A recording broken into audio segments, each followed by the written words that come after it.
Welcome everyone to this edition of Horizons podcast. Today I have Ananta Vangmai. Vangmai. Perfect. I was nervous about pronouncing that. You got it right. So, you are the CEO and founder of ReviveBattery. And could you please tell a little bit about yourself and the company? So I founded the company 3 years ago out of a point of frustration where I wanted to make a difference on the planet and the way things were done, especially from an industrial point of view. And I felt that speaking to politicians and convincing them about sustainable development wasn't really working. And, you know, obviously this happens when you have a bit too much confidence in you that you think you can tackle big problems. And so I decided to let the whole advisory and research part go from my career, and I went straight into working in technologies that have an adverse effect on the environment. So I started off with the construction industry first. That didn't work out. Then I started this company where at that time I naively thought that the lead battery sector was extremely polluting and you had to stop. The way that recycling was happening and regeneration was a great idea. But then I got deeper into the topic and I realized actually there's a lot about the energy sector and the technological aspects of the energy sector that we don't know about as everyday people. And it just started a snowball effect. And I started going deeper and deeper into the topic, connecting environment, metals, recycling, and geopolitics as well. Yeah, that was going to be one of my questions. So I did a little research. Okay. You studied anthropology and international relations, right? Yeah. But now you're building a battery company. Like, could you elaborate on that a little bit? It's very it's a bit of a surprising connection. It does kind of work out when you go into the topic deeper, but it started off as a technology company and I have no technological background. I'm technologically minded. I understand technology. I am fascinated by it, but I don't know, the positive and negative Okay, now I know it, but back then I didn't know positive and negative terminals. There were so many risks associated with touching and using batteries that I wasn't aware of. It took me a really long time to understand. But I think having that technological mindset helped me communicate with technology experts globally and allowed me to connect with the right people at the right time and take the technology forward. So yeah. I don't know what that noise is. Sorry about that. Is it cracking? This violent wind up here. Yeah, it's just really strong. comes with the elevation of horizons, yeah. Exactly. But we're okay with that. So you're building obviously a climate company, a climate conscious company. You're trying to solve big problems. That comes with big decisions. Can you name a couple decisions that keep you up at night? There are a lot of decisions that kept me up at night. First, I think the decision of continuing the company, that definitely does, I wouldn't say keep me up because I'm a really good sleeper, but it does compromise on my otherwise stress levels. But there's so many challenges, especially because the lead battery space in itself it's an old technology. It's been around for a very long time. It's mature. So the industry doesn't want to pay any attention or the investing ecosystem doesn't want to pay any attention into it. And you become aware of that as you speak with more people that are directly or indirectly related to the industry, and you start to question, what am I doing? Is this the right place for me to putting my energy in? And then, obviously you're not technologically sound, so you meet experts, and sometimes collaborations work out, sometimes they don't work out. So there's so many things in a startup founder's journey that can go wrong, and in our case, did go wrong multiple times. And yeah, I slept many sleepless nights. I spent burnout, quite a lot. And how do you personally deal with that? Do you have a system that you already not perfected, but are works for you, or is just going into the dark? So I've learned. I've fallen down so many times that I've learned how to not get stuck in negative loops. I'm also an ADHD founder, so being stuck in loops is something that comes as a gift of nature. But you start to recognize patterns amongst the trigger points. And also you When you observe your own failures and points where the decisions didn't work out, or the intention wasn't set correctly, you start to understand what works and what doesn't work, and then you kind of build up on that, and you just become faster at. Sometimes it's also a matter of just letting go and going with one decision. You could be weighing the pros and cons of two or multiple options endlessly, but if you just take one stance and you stick to it, oftentimes or not, it will lead you somewhere. And that's kind of the trust that you learn to build as you have so much at stake at almost a regular basis. You just learn to follow your gut. And then in terms of making these decisions, because you're obviously in an industry where longevity is super important, I feel going after your gut and making these decisions like this, do you consciously think about the repercussions, or not the repercussions because that's a bit of a negative word, but the effects that this will have, those decisions will have, let's say 50 years down the line? 100%. I mean, the whole reason why we're still here is taking plus 50 years into account. We're representing a very old technology that is up and against some very new technology. You've got solid state batteries, you've got hydrogen, you've got nuclear, you've got lithium batteries. But from experience and also from cultural understanding, anything that exists and works right now is probably going to work and exist for years later. And the problem of waste always does exist. If you have something that works now, it's going to stop working in the future. So there has to be a better way of reusing it or regenerating it, or just basically bringing it into its circular format. I lost my train of thought. What was I saying? It's okay. We can move on to the next question. Yeah, I'm actually happy. I'm actually happy to just go back, just so I. Oh yeah, so 50 years later. Yes, exactly. Yeah. So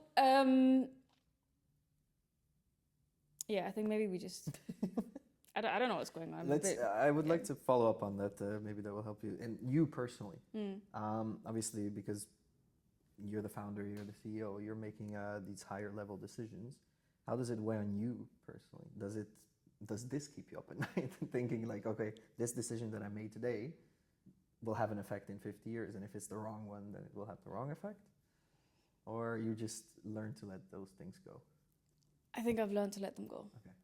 Okay. Because you have to make decisions at the moment, and you can't hold on to what happens 10 years down the line or 20 years down the line, which involves having people as a part of your team or asking them to leave, which involves taking certain technological decisions or taking certain strategic decisions. The fact that we are still going, it is looking at what will happen in the future.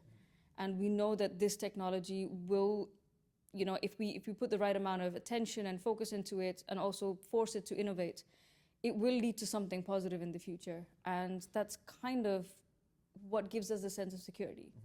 Knowing that you're building something that has a value of impact and is also built with the right intentions. The rest, you can keep it up to market factors, and there's so many variables that can happen in the lifespan of the startup. And we just I tend to just depend on that. Because it's things you can't control, right? It's things you can't control.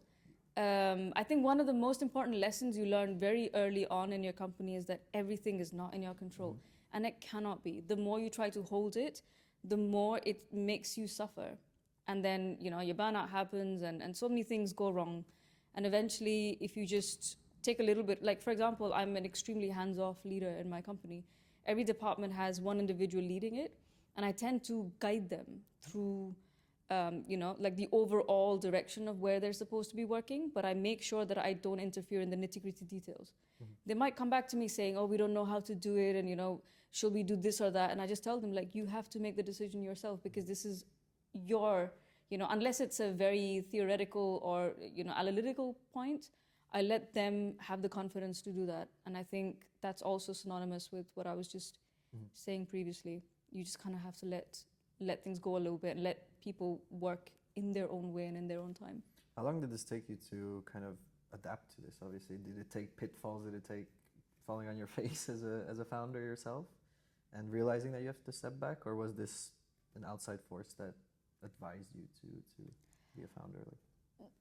Like, a lot of outside forces tried to say a lot of things to me which I did not agree with, or I didn't follow through. I think it's a process that started like 10, 15 years ago when I started my very first, entrepreneurial endeavor. And I noticed all the points where I felt like things were kind of pushing me back. But when you become a startup founder in this very structured way, you start realizing that you cannot keep with the old practices.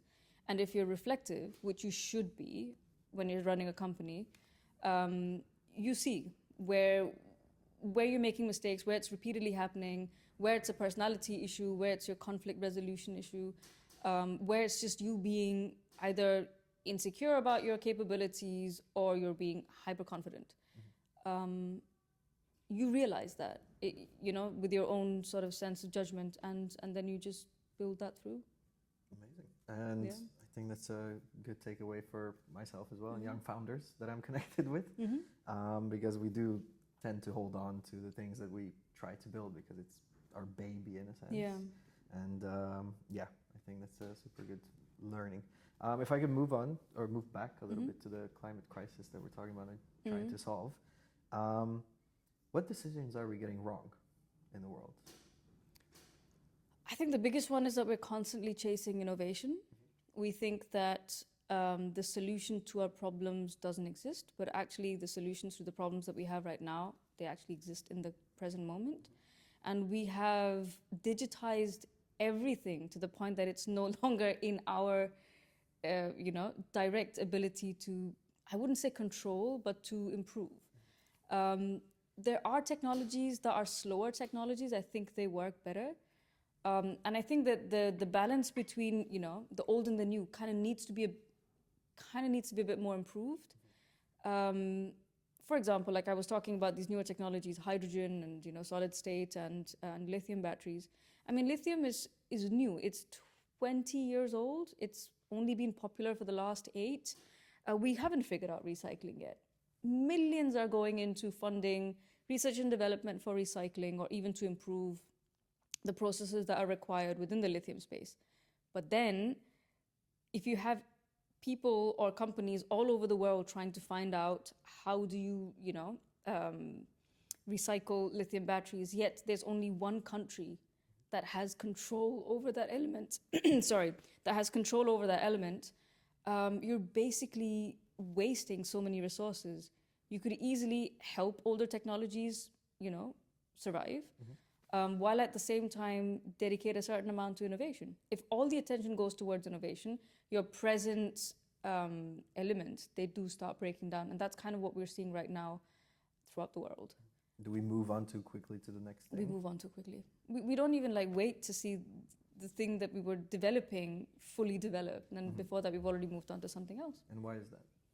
Because we're fascinated by shiny new things and new concepts. And, we love to dream as a society. We like to, think forward. And I think that whole thinking forward and dreaming about, all these amazing things that can be has brought us into this mess where we have huge climatic issues. And I mean, look at it, the examples right in front of you. When I started the journey, climate technologies and climate tech, climate change was at the top. It was the most concerning topic. Within 2 years, everybody shifted to AI. Is AI going to solve flooding? Is it going to solve landslides that are happening in the north of India every year? Is it going to solve entire beaches getting eroded overnight in Iceland, for example? It's not going to. But we've become so amnesic in our being that we do not focus on what is actually happening, what's happening in hand, and we're just fascinated about things that don't exist. Quite delusional, actually, in a way, but yeah, that's how we are. Do you maybe have a call to action for the people that need to hear it? I'll have to think about. I mean, if it's investors, please do your research properly. Old technologies are not bad. They deserve a little bit of attention and maybe a bit of care as well. For audiences, be extremely, careful where your money goes and where your attention goes. A lot of things that are very shiny, like right now, they're very up and trendy, they have a huge cost to the environment. And the new iPhones have a huge cost to the environment. AI, ChatGPT has a huge cost to the environment. Everything has a cost to the environment. And as consumers, you need to know how these factors come into play before you, choose to, go for a certain technology. Interesting. Well, we're definitely going to clip that. And if I could have a final question, final sentence, basically. So if you could influence one major decision that the world should make in the next 5 years regarding energy, what should that decision be? Start being extremely judicious with the way you use your energy. But that question is so complex. Are you talking from the higher sort of policy point of view, or are you talking for everyday people? Because everyone's interests are connected to it differently. Fair question. Let's talk about everyday people, because I think, what can we do as everyday people? What are the decisions that you think everyday people should make in the next 5 years to make a major change? Because we're the users of these technologies in the end, and if we don't use them, there's no point for them to make it, right? Exactly. So then in that case, I would ask users to be extremely careful about what technologies and what products they're using. If it's food, check your ingredients. If it's clothes, check where it's coming from and whether it's fast fashion or if it's something that's slower. If it's energy, check where the energy is coming from. Is it, the whole war crisis that's going to happen now in Iran. These are small, and also try to understand who are the decision makers that own these technologies, that own these companies and processes, and see where their loyalties lie. Because a lot of it from the outside seems to be, it's kind of a controversial topic actually. From the outside, everything seems to be like... Controversy is what gets views, no? Yeah, when I started off in this journey, I was so naive, because I actually thought that the way things were presented on the newspapers or in in advertisements, it was in a way to help us and make our lives easier. And now as I go on and I look deeper into how the startups came about, how what the journey was, you see that a lot of it was to basically convince shareholders to invest in their technology and for audiences to buy their products. But it did have a rollover effect on, Airbnb, for example. People don't have places to stay anymore because everybody, thinks that Airbnb is the best way to get short-term accommodation, or Uber, for example, that completely wiped out taxi drivers, every day-to-day living. It's all these new, very snazzy technologies, they have a huge price in the background, and we have to just think a little bit more holistically, from a sociological point of view, from a political or economic point of view. Nothing is handed easily into your hands. There's always a price that you pay, and more times than not, you'll realize it after it's much too late. And I think that's what we're seeing now. I can say it safely, though, because I've been pretty much observing these things since I was 17 or 18 years old, and 15 years old, and I feel that what was presented to us back then has definitely changed. It's definitely changed now. Being an observer, are you optimistic about the next 10 years for example? I have no choice. Otherwise, I'd go crazy. If I'm super negative, I'll become an extremely, pessimistic force around my friends and my people, and I want to make sure that I bring enthusiasm wherever I go. So I try to keep myself positive. But I'm optimistic. It hit me when I was in university that if we only focus on the negative aspects, we only see the negative aspects. But if you feel that there are enough intelligent people in the world that are going to come together and bring positive change, it somehow makes your heart lighter. And I kind of stayed stuck to that point from then on. Amazing. I think that's a great place to end it. Yeah. Thank you so much. Thank you for coming on.